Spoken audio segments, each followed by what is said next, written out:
Hello and welcome to another of my lockdown interviews where we're interviewing the great and the good who are at the sharp end of the fight back against the pandemic we know as COVID-19.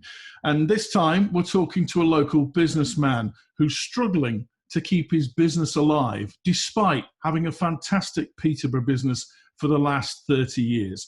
Shaun Pearce is the owner of Pearce Hire in Peterborough. Nice beard, by the way. I've not seen you with a beard before. That's quite a shock for me.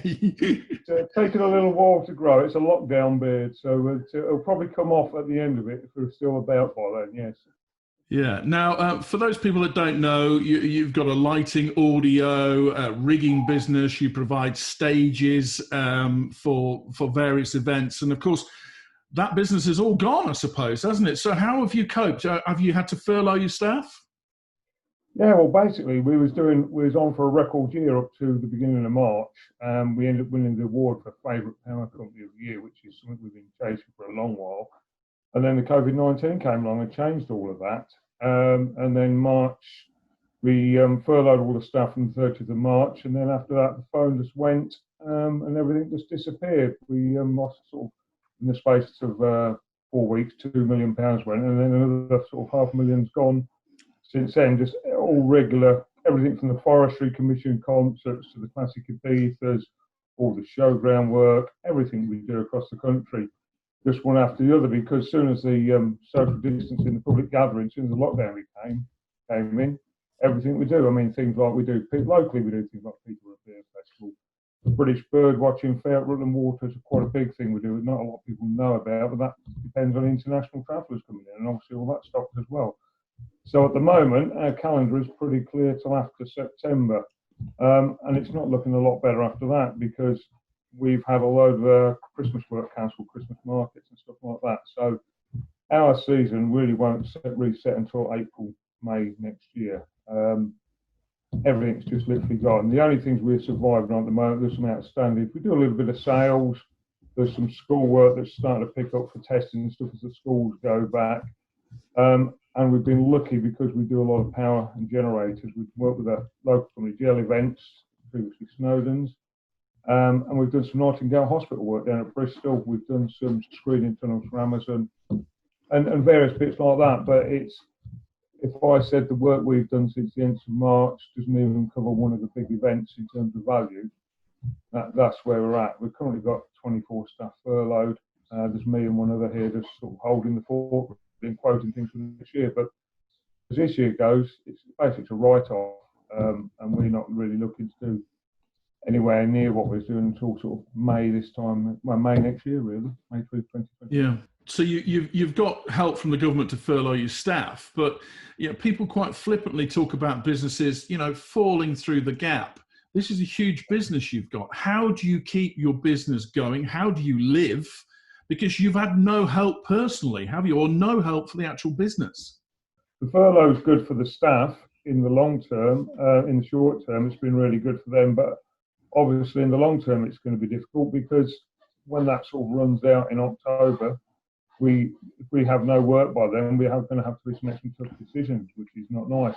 I mean, we've spent 35 years building up what was probably the best team we've ever had.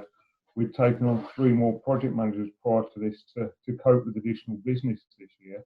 And it's just all gone. Survival-wise, I say literally just surviving day to day and stuff. We spoke to a lot of the finance companies, we're speaking to the banks. The banks have been generally supportive, even though we haven't had anything from them yet, because we have a good banking track record. Our finances are good. And we're looking to do a loan to see us through, but we've got to pitch that right. If we pitch it too high, we won't get it. If we pitch it too low, then they'll say to us, well, we don't think you've got enough money to survive on for the next 12 months. So consequently, we're not going to give you anyway. Yeah. So you've got to get into debt to survive. Is there no access to grants or anything like that? No grants at all. Have extended dialogue with the rates people and the people from Peterborough City Council who issue the grants. We fall through the gaps because basically we don't open our doors to the public. That's what they've said. That's the criteria. So we don't get no rates relief and we don't get no grants at all, which is quite sad. A similar business I know a lot smaller in Leicestershire, has 2 small units. He runs a sound and line operation. He doesn't have any employees. He automatically qualified for 2 lots of £10,000 and free rates for a year with no employees. We've got 26 staff locally who contribute to the local economy as we do, and consequently we can't get no support. So it's not just support for me as a business; it's support for the staff and the whole thing going on. Because what I say, once the furlough runs out, then I've got an issue with the staff, paying the staff and everything else, and tying their jobs in. So that's a major issue. I think we could probably just about survive on a shoestring to this time next year, but it would be probably just 2 of us here, as opposed to 26 of us, if we did, without any grants or anything like that. I mean, but we would be on the edge of probably going under, to be quite honest. Yeah. And of course, it's through no fault of your own. You've built up a tremendous business for 35 years. I've worked with you many, many times in nightclubs, in Cathedral Square, all over the place.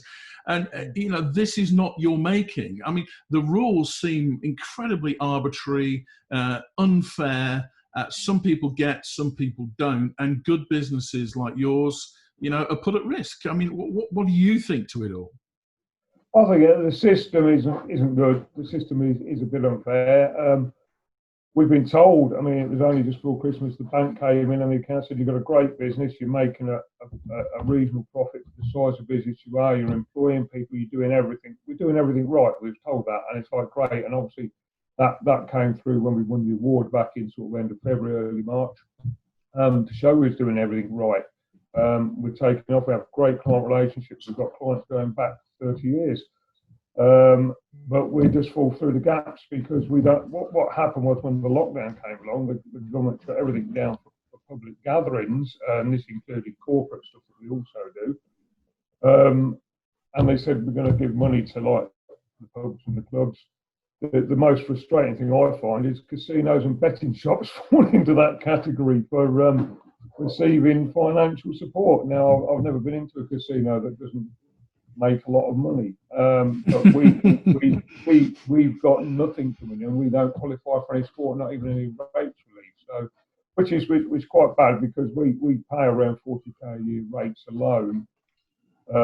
We also support the community quite heavily. We have an ongoing intern system with Peterborough Regional College where we train young people. We bring them in for the summer. We bring them to school. We've taken several on.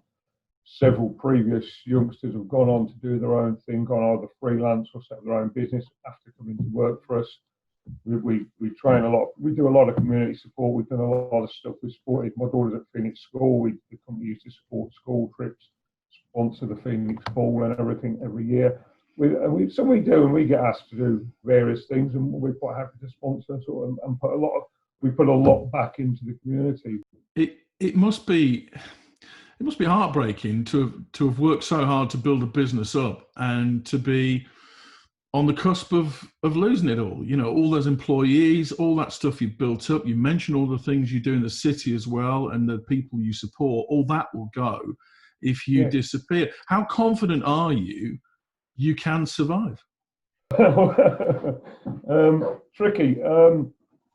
I'm sort of semi-confident. I mean, the longer it goes on, and I think I'd be more confident if we had some support. It's going to be to what we can borrow. The survival will depend on what the bank will give us, which is currently negotiated, and how long we can stretch it out to last.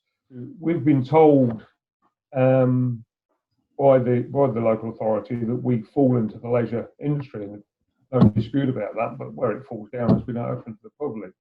Had we fallen into that, we'd have qualified for rates relief and 25 grand per warehouse, which could have 3 warehouses. But because we don't, and obviously 75 grand and rates relief, that makes a lot of difference to. So we've done all we can for the time being. It really depends on this loan, and it depends if the local authority, the government criteria changes, and whether we can get any grants or any relief on anything, really. Shaun, thank you for chatting to us today. And I hope this interview, when it goes out, has some effect. I hope the rules change. I hope, they bring these companies in like yours that are slipping through the net at the moment. There are many, many, many more that are.